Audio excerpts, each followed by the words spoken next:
Oke, langsung saja kita masuk ke materi pertama, yaitu bilangan. Nah,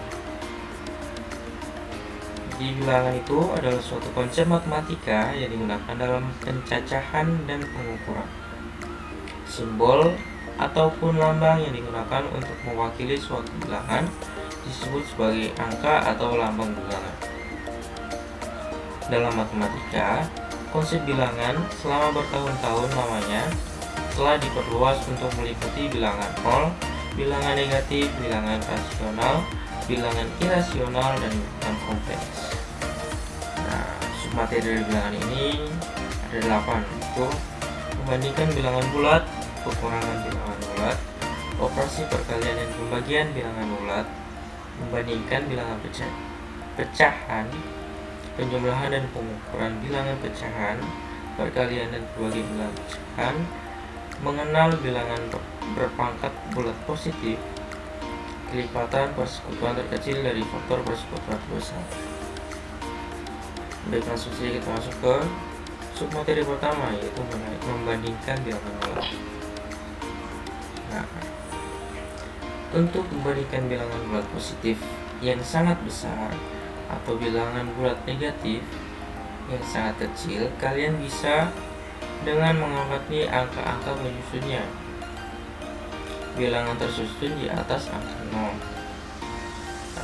yaitu 1, 2, 3, 4, 5, 6, 7, 8, dan 9. Contoh, tentukan mana yang lebih besar antara 47.653 dengan 8.699. Nah, penyelesaiannya, angka 4 pada bilangan 47.653 menempati nilai 10 ribuan, sehingga nilainya adalah 40.000, dibaca 40.000. Nilai angka terbesar pada bilangan 8.699 adalah ribuan yang ditempati oleh angka 8, sehingga nilainya adalah 8.000. Tanpa melihat angka-angka lain pada kedua bilangan tersebut, kita bisa menentukan bahwa 47.699 nilainya lebih besar daripada 8.699. Nah, itulah cara membandingkan bilangan bulat. Masuk ke submateri kedua, yaitu pengurangan bilangan bulat. Nah, langsung ke contohnya saja. Itu misalkan Mia mempunyai 3 boneka di rumahnya. Nah, ketika ulang tahun, Mia mendapatkan hadiah sebanyak 4 boneka lagi. Berapakah boneka yang dimiliki Mia sekarang?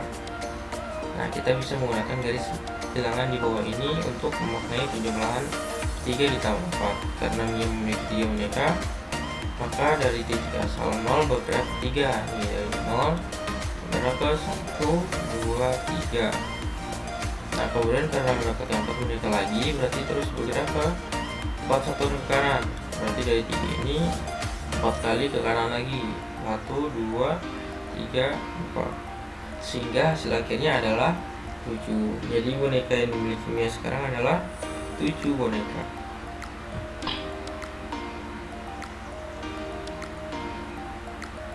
Nah, kita masuk ke materi ketiga, yaitu operasi perkalian dan pembagian bilangan bulat.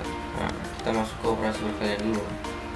Contohnya, suatu gedung tersusun atas 5 lantai.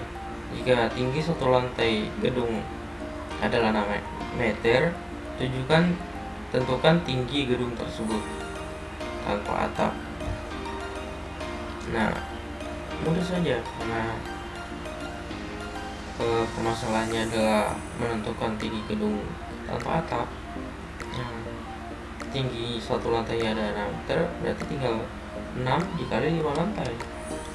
Nah, permasalahan tersebut dapat disajikan dalam bentuk perkalian, yaitu 5 kali 6, 6 tambah 6 tambah 6 tambah 6 tambah 6, itu sama dengan 30. Jadi tinggi gedung tersebut adalah 30 meter.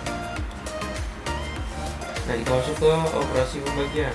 Nah, contoh, Karena sedang baik hati, Bu Fitri ingin membagikan kue kepada tetangganya. Kue yang dimiliki Bu Fitri adalah 12 kue. Sedangkan tetangganya yang akan diberi kue tersebut ada 6 tetangga. Jika Bu Fitri ingin membagi rata semua kue tersebut, maka masing-masing tetangga mendapatkan berapa kue. Nah, penyelesaiannya jadi 12 dibagi 6 dapat diartikan pengurangan 6 terhadap 12 secara berulang, sehingga tidak bersisa. Dapat ditulis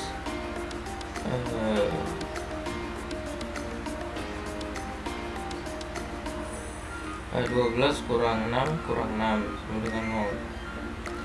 6 mengurangi 12 berulang 2 kali. Dengan kata lain, hasil dari 12 bagi 6 sama dengan 2. Tulis 12 bagi 6 sama dengan 2. Jadi masing-masing tetangga bumi ya mendapatkan 2 kue. Pada pembagian di atas, 12 adalah bilangan yang dibagi, 6 adalah pembagi, sedangkan 2 adalah hasil bagi dari 12 dibagi 6. Nah, kita masuk ke sub materi selanjutnya, yaitu membandingkan bilangan pecahan. Nah, contohnya, tentukan bilangan yang lebih besar antara 3/4 dengan 2/3. Alternatif penyelesaiannya bagaimana? Yaitu penyebut kedua bilangan masing-masing adalah 4 dan 3. Kedua bilangan tersebut mempunyai KPK yaitu 12, sehingga pecahan 3/4 dan 2/3 secara betul-betul senilai dengan 9/12 dan 8/12, sehingga kedua penyebut setelah kedua penyebut sama, dengan mudah kita dapat menentukan bahwa 9/12 lebih besar dari 8/12 karena pembilangnya lebih besar. Nah, dengan kata lain, 3/4 lebih besar dari 2/3.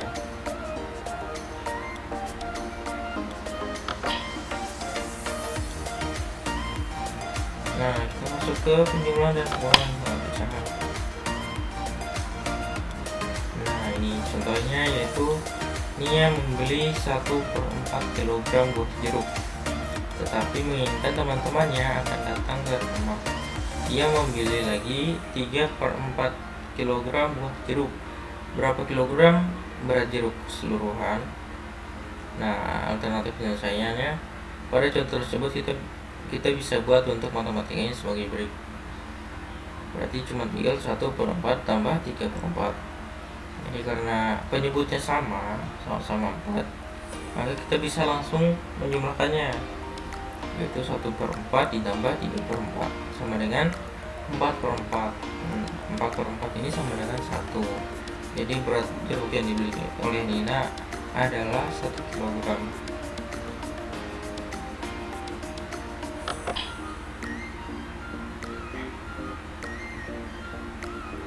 Kita masuk ke perkalian dan pembagian bilangan pecahan. Nah, contohnya, tentukan hasil dari 1/2 dibagi 3/4. Nah, penyelesaiannya cukup mudah. Jadi 1/2 bagi 3/4 ini caranya kita ubah ke perkalian dengan cara 3/4 ini kita balik penyebut dan pembilangnya, maka operasinya akan menjadi perkalian. Nah, setelah menjadi perkalian, tinggal langsung dikalikan saja. 1 dikali 4, 2 dikali 3, maka sama dengan 4/6, atau bisa disederhanakan lagi menjadi 2/3.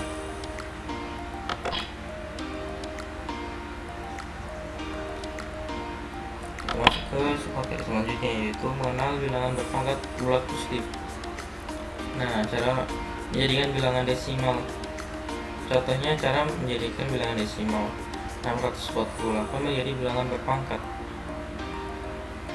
Nah, penyelesaiannya cukup mudah, yaitu kalau genap ya kita bagi 2. Kita bagi 2 terus. Kalau ternyata dapat ganjil, kita coba kali 3. Nah, sampai hasilnya itu 1. Kita mulai dari 648, kita bagi 2 hasilnya 324, bagi 2 lagi hasilnya 162, kita bagi 2 lagi hasilnya dapat 21, kita bagi 3 sampai hasilnya 1 ya. Kita dapatkan pembaginya tadi itu 2 kali 2 kali 2 kali 3 kali 3 kali 3, maka kita mendapatkan hasilnya itu 2 pangkat berapa tadi? 2 nya ada berapa? Ada 3, berarti 2 pangkat 3 dikali 3 pangkat 1, 2, 3, 4, 3 pangkat 4. Jadi nilai 648 itu sama dengan 2 pangkat 3 kali 3 pangkat 4. Nah, kita masuk ke submateri terakhir, yaitu pelipatan persekutuan terkecil dan faktor persekutuan terbesar.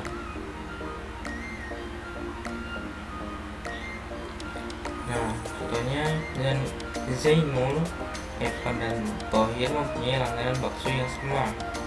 Zainul membeli bakso setiap 2 hari sekali, Evan setiap 3 hari sekali, sedangkan Thohir setiap 5 hari sekali.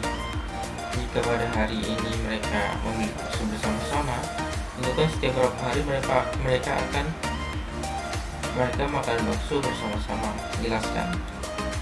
Jadi setelah memahami konsep pelipatan persekutuan, kita bisa menemukan solusi untuk permasalahan Zainul, Evan, dan Thohir. Disajikan di awal subbab ini pola makan Zainul, Evan, dan Thohir, pelipatan persekutuan dari 2,3 dan 5. Nah, jadi Zainul, Evan, dan Thohir akan makan bersama-sama lagi setelah 30 hari, 60 hari, dan 90 hari, dan seterusnya. 30 hari terhitung sejak hari mereka makan bersama pertama kali. Nah, jadi itulah dari bilangan. Untuk materi selanjutnya akan dijelaskan oleh Hafiza Nurul Mila.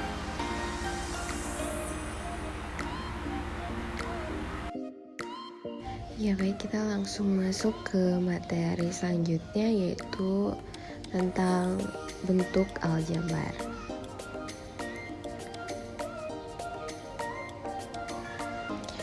Dalam bentuk paling umum, aljabar adalah ilmu yang mempelajari simbol-simbol matematika dan aturan untuk memanipulasi simbol-simbol ini. Aljabar adalah benang pemersatu dari hampir semua bidang matematika. Selain itu, aljabar juga meliputi segala sesuatu dari dasar pemecahan persamaan untuk mempelajari abstraksi seperti grup, gelanggang, dan medan. Nah, jadi ada beberapa materi yang akan kita bahas. Itu pertama, kita langsung saja masuk ke mengenal bentuk aljabar.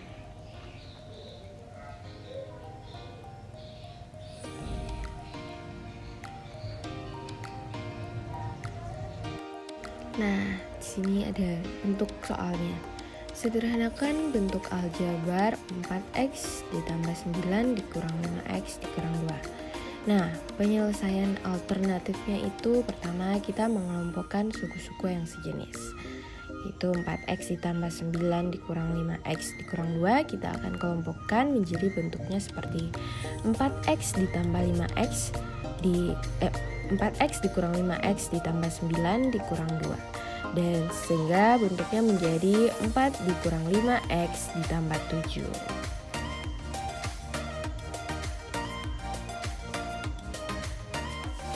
Nah, itu tadi tentang mengenal bentuk aljabar. Sekarang kita masuk ke memahami penjumlahan dan pengurangan bentuk aljabar.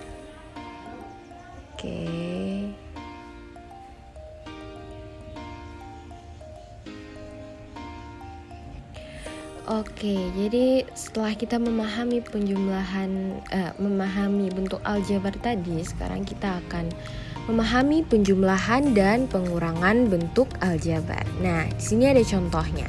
Kita disuruh tentukan penjumlahan 16A dikurang 12B ditambah 4 oleh 5A dikurang 9B ditambah 2C. Nah, di sini adik-adik bisa lihat penyelesaian alternatifnya itu dari kedua bentuk aljabar ini kita taruh di dalam kurung dan kita jumlahkan. Setelah itu kita kelompokkan berdasarkan suku-sukunya. Nah, jadi langsung bisa adik-adik jumlahkan secara langsung dengan mendapatkan hasil 21A dikurang 21B ditambah 2C ditambah 4. Nah, itu dia tadi tentang memahami penjumlahan dan pengurangan bentuk aljabar. Sekarang kita masuk ke memahami perkalian bentuk aljabar. Oke. Nah, hasil kali dari X tambah 1, X tambah 2, dan X tambah 3 adalah X pangkat 3 ditambah 6X pangkat 2 ditambah 11X ditambah 6. Atau bentuk X pangkat 3 tambah 6X pangkat 2 ditambah 11X tambah 6 dapat juga ditulis dengan X tambah 1, X tambah 2, dan X tambah 3. Nah, operasi penjumlahan dan perkalian bentuk aljabar memiliki beberapa sifat. Nah, sifat pertama yaitu ada sifat komutatif. A ditambah B sama dengan B ditambah A, atau A dikali B sama dengan B dikali A. Terus ada sifat asosiatif. Nah, A ditambah, di dalam kurung ada B tambah C sama dengan dalam kurung A tambah B ditambah dengan C. Atau sama juga dengan A dikali di dalam kurung B dikali C, dan sama dengan dalam kurung A dikali B dikali C. Nah, itu untuk sifat asosiatif. Ada lagi sifat distributif atau perkalian terhadap penjumlahan. Nah, yaitu bersifat seperti A dikali dalam kurung B tambah C sama dengan A dikali B ditambah A dikali C. Atau A dikali dalam kurung B tambah C sama dengan AB ditambah AC.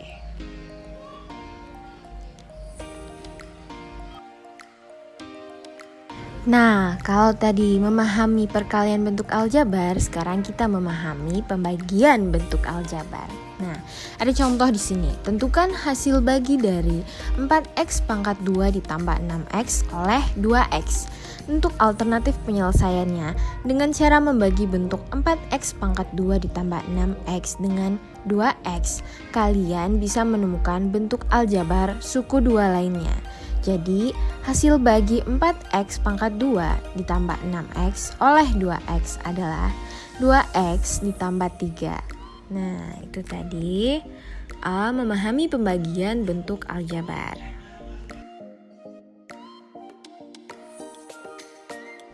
Oke, sekarang kita masuk ke submateri yang terakhir, yaitu memahami cara menyederhanakan pecahan bentuk aljabar. Nah, di sini ada contoh lagi nih. Sederhanakan pembagian bentuk aljabar dari 18x pangkat 2 bagi 6x.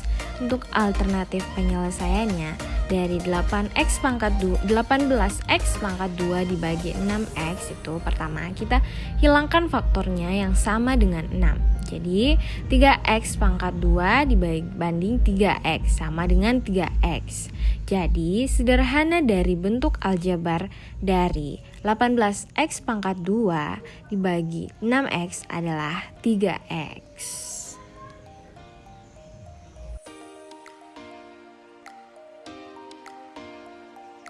Nah, itu tadi beberapa submateri tentang bentuk aljabar. Nah, sekarang karena dua materi tentang bilangan dan aljabar telah selesai, maka selesai juga video kali ini. Jadi teman-teman, dari referensi di sini kita mengambil dari sebuah buku paket kelas 7 semester 1 kurikulum 2013. Nah, bisa teman-teman lihat di sini referensinya. Oke, jadi itu tadi materi video pembelajaran tentang aljabar dan bilangan. Kami sebagai pemateri memohon maaf apabila ada kesalahan. Dan semoga video ini bermanfaat untuk adik-adik dan teman-teman semua. Kami pemateri pamit undur diri, sampai ketemu di video selanjutnya.